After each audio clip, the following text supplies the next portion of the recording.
शहर के सबसे ताकतवर परिवार घुटनों के बल झुककर दक्षिण के राजा को प्रणाम कर रहे थे। हवा में डर का सन्नाटा था, लेकिन उस भीड़ के बीच सिर्फ एक 10 साल का गूंगा लड़का सीना तान कर खड़ा था। न झुका न कांपा। वह बच्चे की तरह नहीं बल्कि किसी योद्धा की तरह आगे बढ़ रहा था। हर कदम के साथ उसका दबदबा बढ़ता जा रहा था। दक्षिण का राजा, जिसने कभी किसी के सामने सिर नहीं झुकाया, अचानक ठिठक गया। उसकी नजर में वह कोई साधारण बच्चा नहीं था।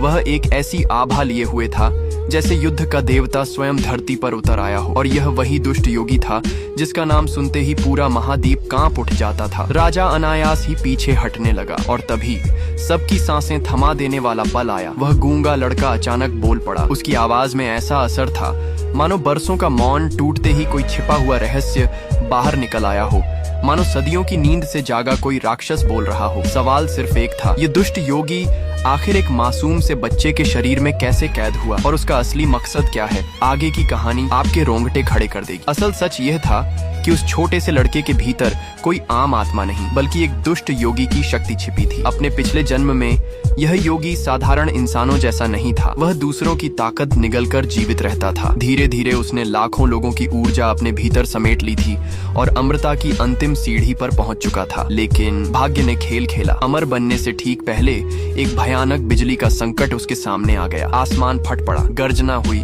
और उसी पल समय और स्थान की सीमाएं टूट गईं। उसकी आत्मा बहकर एक बिल्कुल अलग दुनिया में आ गिरी और सीधा सुपरिवार के एक नवजात बच्चे के शरीर में समा गई। उस योगी को पता था कि अपने पिछले जन्म की ताकत वापस पाने के लिए उसे 8 साल तक मौन साधना करनी होगी। यही कारण था कि वह न बोलता था, न हंसता, बस चुपचाप अपनी शक्ति वापस जुटाता रहा। लेकिन उसके इस मौन को दुनिया ने उसकी कमजोरी समझ लिया। सुपरिवार ने मान लिया कि वह जन्म से गूंगा और बहरा है और ऐसी स्थिति में उनके लिए वह एक बोझ था। उन्होंने न सिर्फ उसे बल्कि उसकी माँ को भी घर से निकाल दिया। कठोर शब्दों के साथ, ठंडी नजरों के साथ। उस दिन वह बच्चा सिर्फ घर नहीं बल्कि अपने परिवार का प्यार भी खो बैठा। उसकी माँ ने अकेले उसे पाला, गरीबी और तानों के बीच। वह कभी शिकायत नहीं करता, बस अपनी माँ के लिए चुपचाप सब सहता रहा। फिर 10 साल की उम्र में उसकी जिंदगी का सबसे काला दिन आया। उसकी माँ इस दुनिया को छोड़कर चली गई। उसकी आंखों में आंसू नहीं थे, पर दिल में एक ठान ली थी, अब वह लौटेगा उसी सुपरिवार में, लेकिन शरण लेने के लिए नहीं। वह लौटेगा अपनी माँ के लिए न्याय मांगने और उन सभी को उसके कब्र के सामने झुकाने के लिए जिन्होंने उन्हें अपमानित किया था। जैसे ही लड़का सुपरिवार के घर पहुंचा, पूरे आंगन में हलचल मच गई। उसका बड़ा सौतेला भाई, जो बरसों से घर में शक्ति और रुतबे का मालिक बना बैठा था, उसे आते ही ताकत भरी निगाहों से देखने लगा। उसकी आंखों में जलन साफ थी। वह नहीं चाहता था कि यह लड़का फिर से इस घर में कदम रखे। वह आगे बढ़ा